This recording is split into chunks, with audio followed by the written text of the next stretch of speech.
안녕하십니까. 뉴스데스크 강원입니다. 봄꽃이 만개하며 벚꽃잎이 떨어지는 4월 중순이지만 날씨가 다시 겨울로 돌아갔습니다. 강원 산간 지역에는 이맘때부터 산나물 수확이 시작되는데 이틀 동안 10cm 넘는 눈이 쌓이며 산나물이 얼어 죽는 피해를 입고 있습니다. 김영호 기자가 보도합니다. 국내 최대 고랭지 밭으로 유명한 해발 고도 1100m의 강릉 안반대기입니다. 눈 쌓인 비탈진 밭에 풀잎이 보입니다. 쌈 채소로 인기가 많은 산나물인데 얼마 전 내린 눈에 줄기까지 파묻혔습니다. 4월 중순인데도 이곳 강릉 안반대기 일대에서는 이틀 연속 많은 눈이 내리면서 농작물이 얼어 죽는 피해가 발생했습니다. 4월 중순부터 수확해야 할 산마늘은 누렇게 얼어 죽었고 파릇파릇하게 한창 자라야 할 눈 계승만은 잎이 검게 변했습니다. 3, 4일 있으면 수확을 해야 되는데 이렇게 잎이 나오다가 여기가 이렇게 꺾였습니다. 눈 무게를 이기지 못하고. 또 안 꺾인 거는 이 앞에가 이제 동해를 입은 거죠. 얼은 거죠. 3만여 제곱미터에 심은 산나물 가운데 60에서 70%가량이 피해를 받고 출하 금액만 2억 원 넘게 손해를 봤습니다. 고랭지 배추를 대체해 7년 전부터 산나물로 재배 품종을 바꿨는데 지난해와 올해 4월 중순 들어 폭설이 내리고 기온이 뚝 떨어지면서 2년 연속 피해를 보고 있는 겁니다. 산나물은 농작물 재해보험 대상도 아니라 피해를 보상받기도 어렵습니다. 그전에도 이런 일이 있었다면 제가 이걸 안 심었죠. 2년 연속 이렇게 하니까 이제 제가 참 절망을 합니다. 절망을. 강원 산간 지역에는 대설주의보까지 발효되며 10cm 안팎의 적설량을 기록했고 최저 기온은 영하까지 떨어지기도 했습니다. 최근 초여름 날씨와 늦겨울 날씨가 번갈아가며 가장 피해를 보고 있는 건 강원 산간 지역. 재배 농작물을 선택하고 농사를 짓는 일에 어려움이 생기고 있습니다. 농사를 하기 이제 사전 준비를 하기 위한 기간이 조금 이른 날씨로 인해 가지고 좀 지연될 수는 있어요. 특히 이르게 봄이 찾아오며 과수의 꽃이 빨리 핀 상황에서 갑자기 영하권의 추위가 이어지면서 꽃과 어린 과실 등에 피해를 줘 수정과 결실을 방해하는 저온 피해도 재현되지 않을까 우려되고 있습니다. MBC 뉴스 김영호입니다. 봄이 왔지만 각급 학교의 소풍, 현장 체험 학습이 크게 위축되고 있습니다. 도내 현장 체험 학생 사망 사고로 담임 교사가 유죄 판결을 받아 교사들이 현장 체험 학습을 기피하기 때문인데요. 교사에 대한 법적 보호 장치 마련 요구가 커지고 있습니다. 박은지 기자입니다. 봄꽃이 피면서 각급 학교의 봄소풍 현장 체험 학습이 시작될 시기지만 강원도 내 학교 절반가량은 관련 일정을 축소하거나 아예 없앤 것으로 알려졌습니다. 2022년 속초로 현장 체험 학습을 왔던 학생이 후진하는 버스에 치여 숨진 사고로 담임교사가 재판에 넘겨졌고 지난 2월 1심 법원이 금고 6월 집행유예 2년에 유죄를 선고한 영향입니다.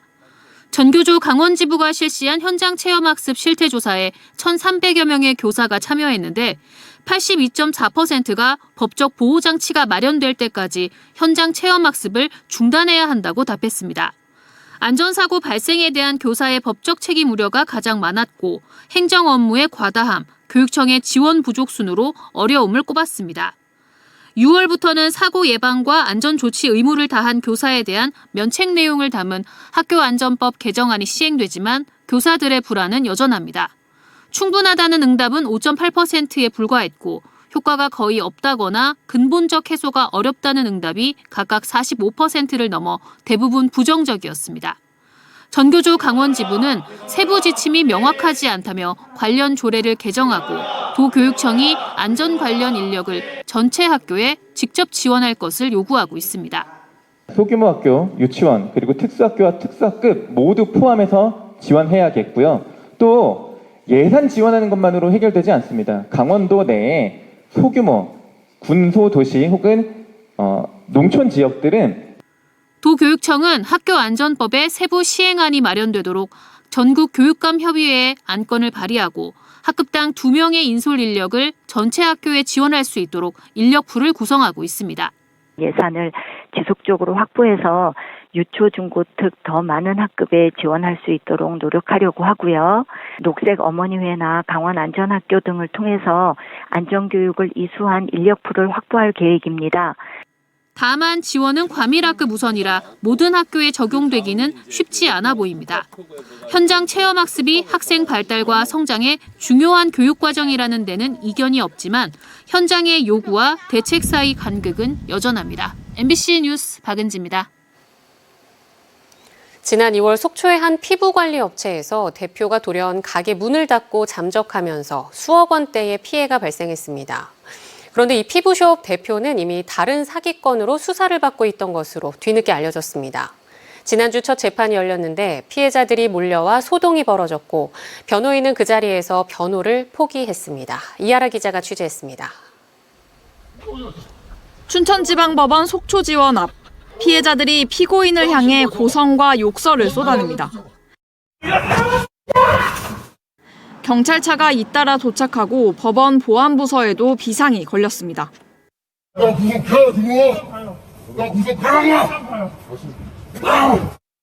속초의 한 피부관리업체 대표에게 사기 피해를 봤다고 주장하는 피해자들이 잠적했다 법원에 출석한 대표를 만나러 몰려든 겁니다. 피해자들은 주로 지난해 말부터 올해 초까지 피부 시술이나 수업 수강 등을 목적으로 수백만 원을 선입금했습니다. 그런데 이 피부관리업체 대표는 이미 다른 수사를 받고 있던 것으로 뒤늦게 파악됐습니다.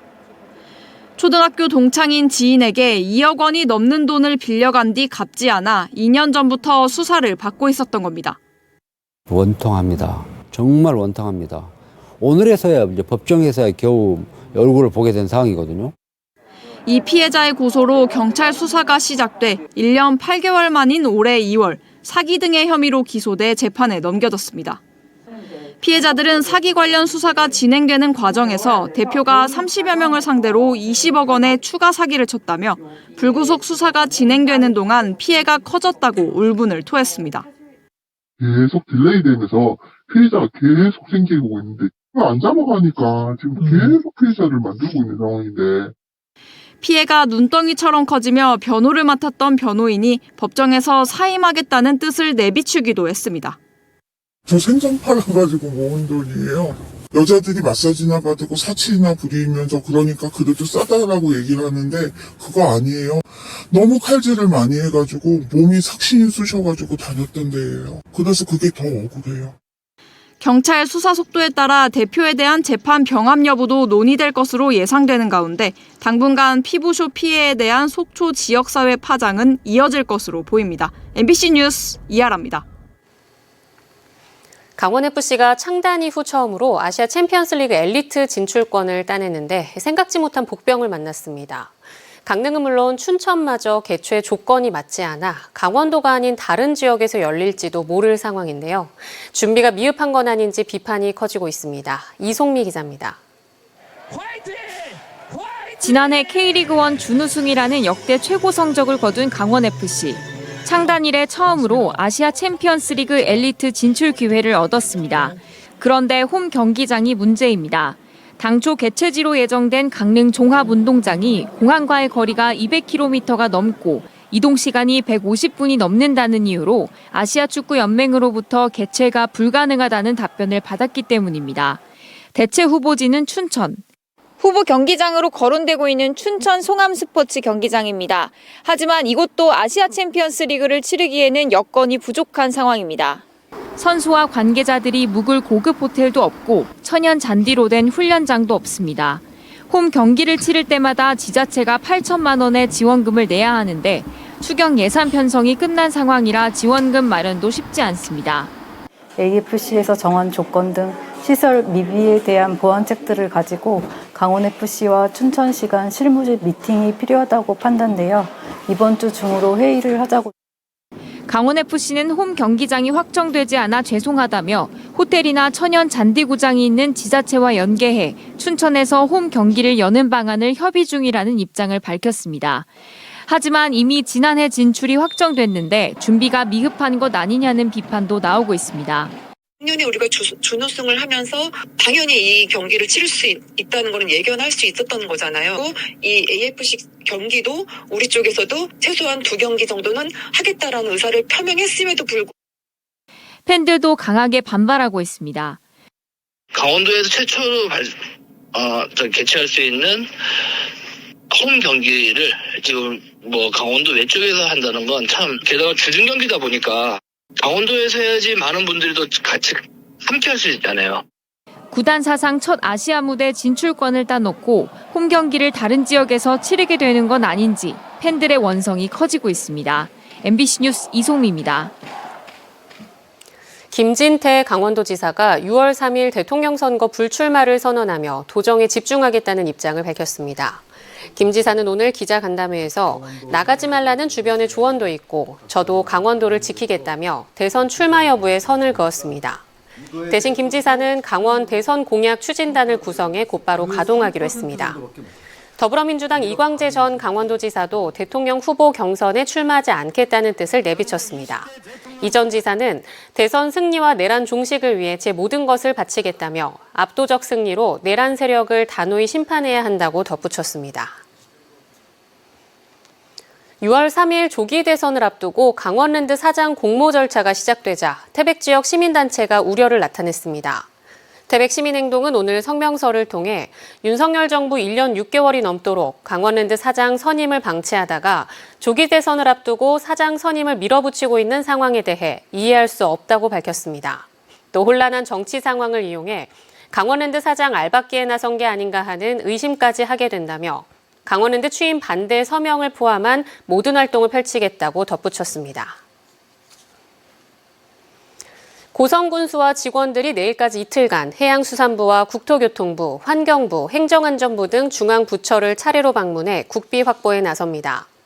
고성군은 각 부처를 다니며 화진포 국가해양생태공원과 특수상황지역 개발사업, 접경권 발전 지원 사업 등이 계획대로 추진될 수 있도록 사업비를 포함한 행정 지원을 요청했습니다.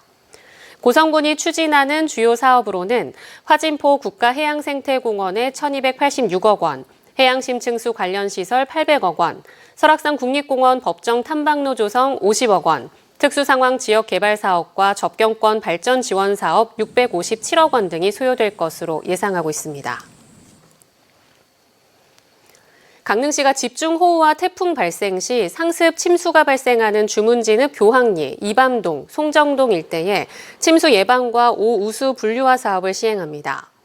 강릉시는 올해부터 2027년까지 총 사업비 551억 원을 들여 주문진읍 교항리 강원 도립대에서 주문진 농공단지와 신리천까지 5우수관로 13.9km를 신설합니다. 또 총 사업비 716억 원을 들여 송정동 일대 5우수관로 27.4km, 상습 침수구역인 이밤동 일원에도 우수관로 6.4km를 신설할 계획입니다.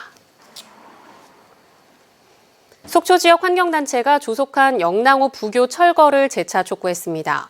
속초 고성 양양 환경운동연합은 지난해 7월 위법적이고 반환경적인 부교를 신속히 철거하라는 판결을 받았다며 그런데 시의회는 주민 의견 수렴 등을 이유로 철거를 8개월째 진행하지 않고 있다고 주장했습니다.